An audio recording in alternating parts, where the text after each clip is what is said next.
lúc mơ cho màu nấp chẹp lang tí nào ra nằm phu khẩn phẳng ở lang tí nào ra một người in sóc nào rót rai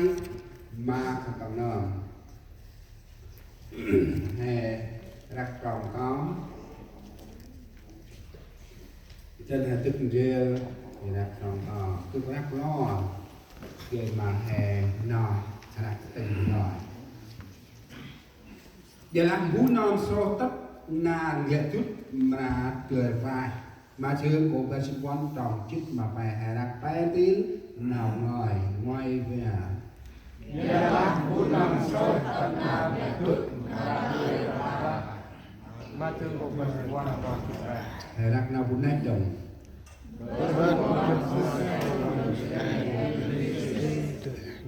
hãy đặt nào dân đóng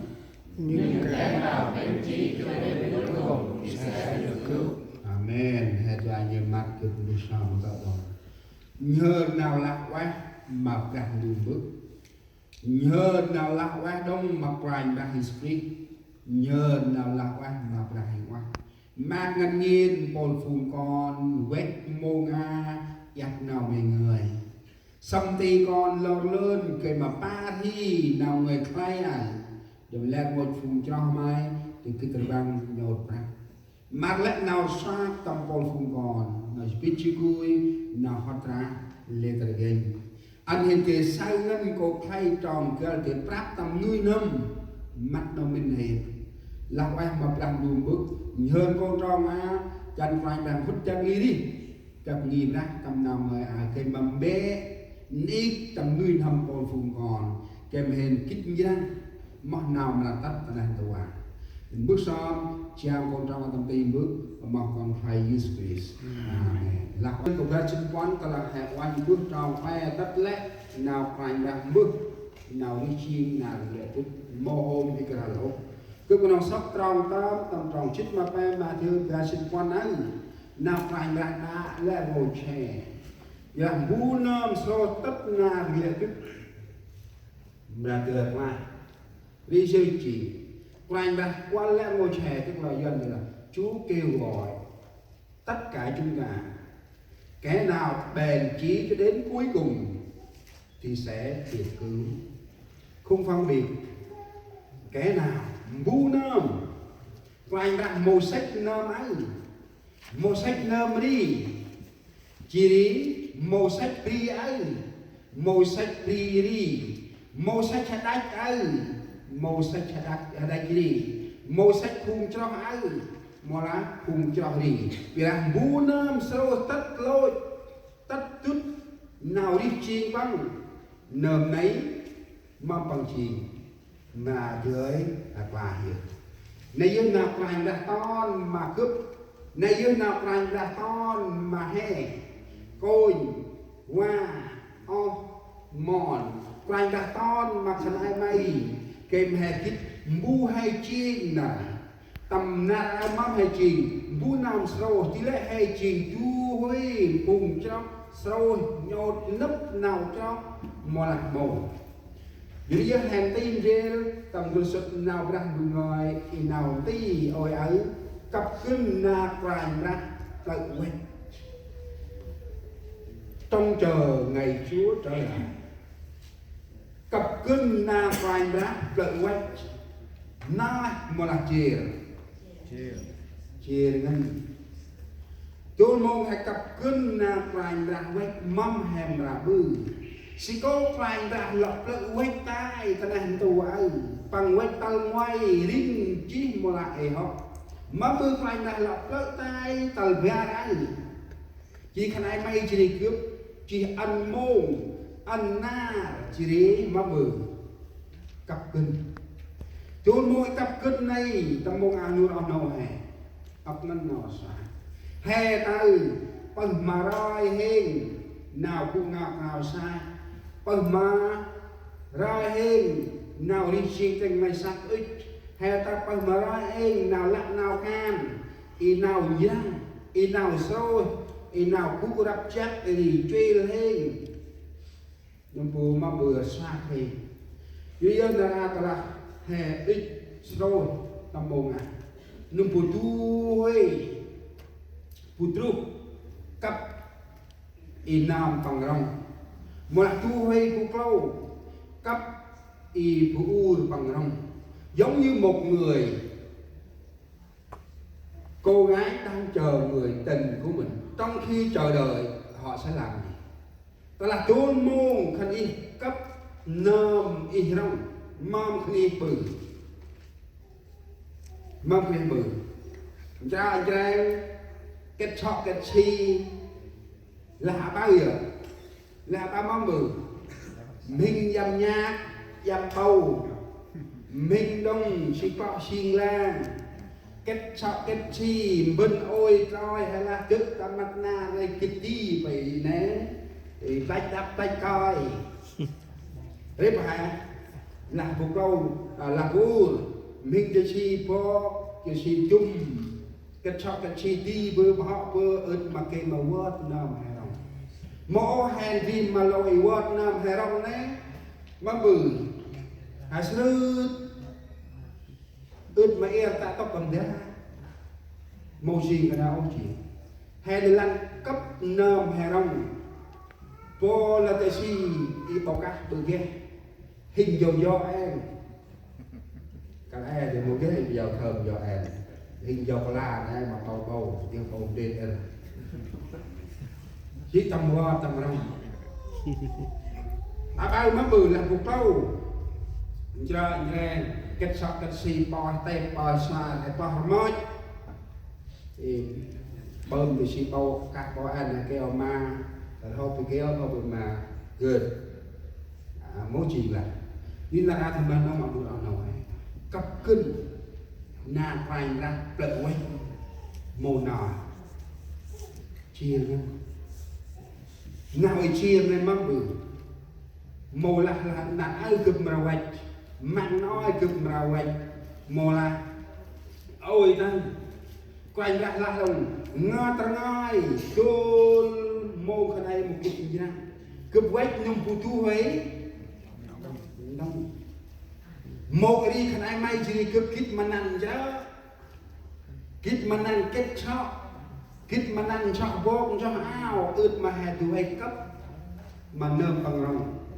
cái đi đông kít mà hè năn kia nào cho kia đông ao nào là là khăn là cái ra quẹt tầm mồm này ấy nè ôi ai nè ai cứ